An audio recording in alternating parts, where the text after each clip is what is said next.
Čaute všetci, dneska sme na Jesus evente, toto je už druhý deň a Esti, čo to je vlastně Jesus event? Jsme taková evangeliční kampaň po různých městech v Česku a jsou tu kázně, chvály, mládežnické akce, takže tak. Wow, a teraz bude čo? Teďko bude mládežnická akce a mega super chvály a nějaké svědectví slovo a... Yes, takže musíte prísť do Ostravy, bude to, aké datumy? 21 až 23 červen. Yes. A adresu nevím. Jo, adresu nevíme, ale... A bude to v Porubě. Áno, ale nevieme ani ešte, aký deň to bude, takže sledujte a Zasáhnuť sviet, alebo Story with Jesus, alebo aj Esti to bude dávať, všetko, Život s Bohem, sledujte. Príďte na všetky Jesus eventy, budú aj v Žiline, takže Žilina, Praha, určite Praha, tam nás uvidíte tiež. 23. Jo, a ešte... Srpen až 1. září. Ešte nejaké budú? Ešte Pardubice, Jihlava. Tak, ok, tak. Môžete vidieť, že je to super, takže tešíme sa na vás a poďte sa nami pozrieť na mládežnícky program.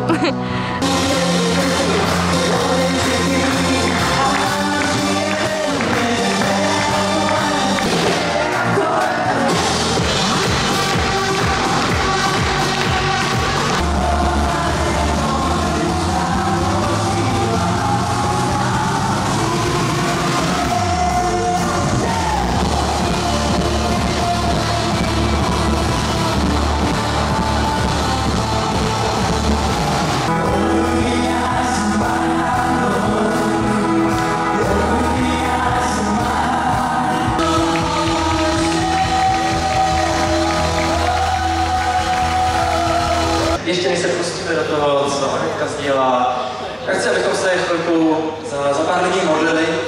Tak a teraz v skratke. Strávili sme 3 úžasné dni v požehnanej prítomnosti Božej, v chválach, úžasnom slove. Videli sme aj zázraky, boli sme účastní krstov a toho, ako ľudia prijímali Pána a činili pokánie. Bol to úžasný čas.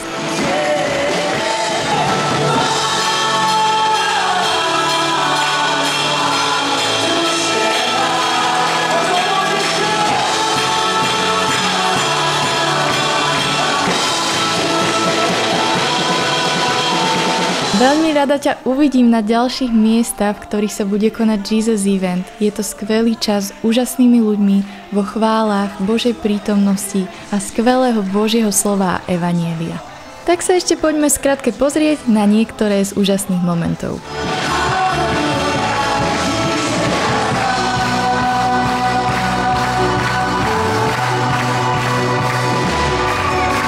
Toto je deň číslo 2, za mnou počujete hudbu. Tuto je náš úžasný, krásny stán, naše auta na evangelizovanie. Mega sa teším, pretože dneska je nedeľa a za mnou teda už prebieha bohoslužba, živé chvály, mohli ste počuť a bude aj slovo, bude host zo zahraničia, myslím, že z Anglicka, pastor, takže veľmi sa teším a pozrite sa, ako to dneska bude prebiehať so mnou.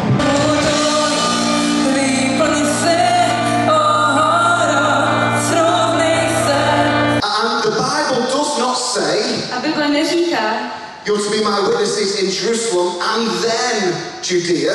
že budete mi svědky v Jeruzalémě a potom v Judeji. There's no potom. Není žádné potom. It's you're to be my witnesses in Jerusalem. Vy mi máte být svědky v Jeruzalémě And a Judea. v Judeji. With a heart that reaches across the world. S jakýmkoliv srdcem můžete dosáhnout celý svět. Tu môžete vidieť ľudia. Už skončilo vlastne zromko a teraz sa tam ešte modlia za ľudí v stane. Takže tu za mnou je stan a za týmto stromom a ja teraz idem na obed, takže sa mega teším, pretože už o 15. bude ďalšie zhromaždenie a dneska máme teda 3, jedno bolo o 10.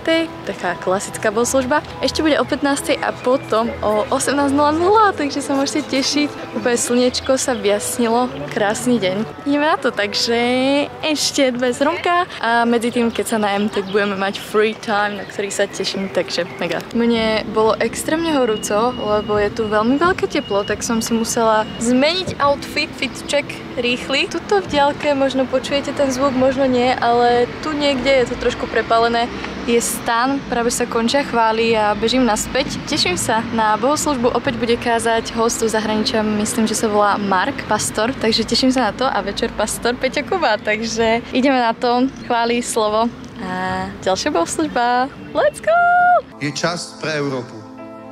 Cirkev v Európe povstala. Cirkev v Európe sa prebudila. Cirkev v Európe sa prestala zaberať sama sebou. A začala robiť to, čo Pán povedal, že máme robiť.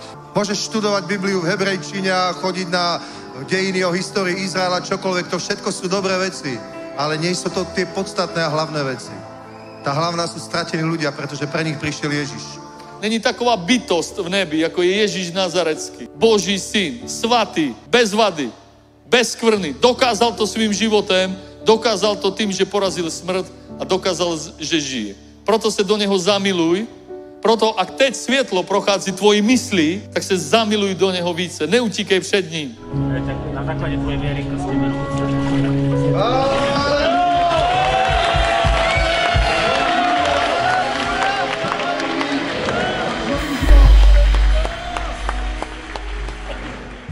Toto je bonusové videjko, kde som sa pýtala ľudí, čo pre nich Ježiš urobil, a taktiež pozvánka na ostravský Jesus event. S kým sa tam uvidím? Napíš mi do komentu. Čaute, nachádzame sa práve na Jesus evente v Olomouci a ja sa tu idem pýtať ľudí, čo pre nich Ježiš urobil. Takže čo Ježiš urobil pre teba? Mě pomohl se vlastně zblížit víc s lidma, že jsem byla předtím taková více uzavřená a s tím, že jsem se s ním seznámila a mám s ním dobrý vztah, tak mám vztah i s těma ostatníma lidma. Tak mě Ježíš ukazuje, že se můžu pořád radovat, každý den mi dává pokoj a radost do života. Ježíš mi ukázal, že můj život má hodnotu a nemusím se s nikým srovnávat. Já jsem vyrůstala vlastně s Pánem od malička. Dostala jsem službu chválit Pána ve chvalách. Jsem teďka chválička a jsem za to vděčná. Tak Ježíš Kristus mi dal smysl mého života. Já jsem měl horečky strašně dlouho, vyzvracel jsem léky a nemohl jsem se uzdravit, potom se za mě rodiče modlili a během několika minut mě Bůh uzdravil.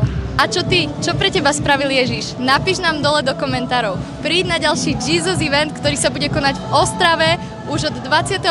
do 23.6. na ulici Opavská 14. Tešíme sa na teba.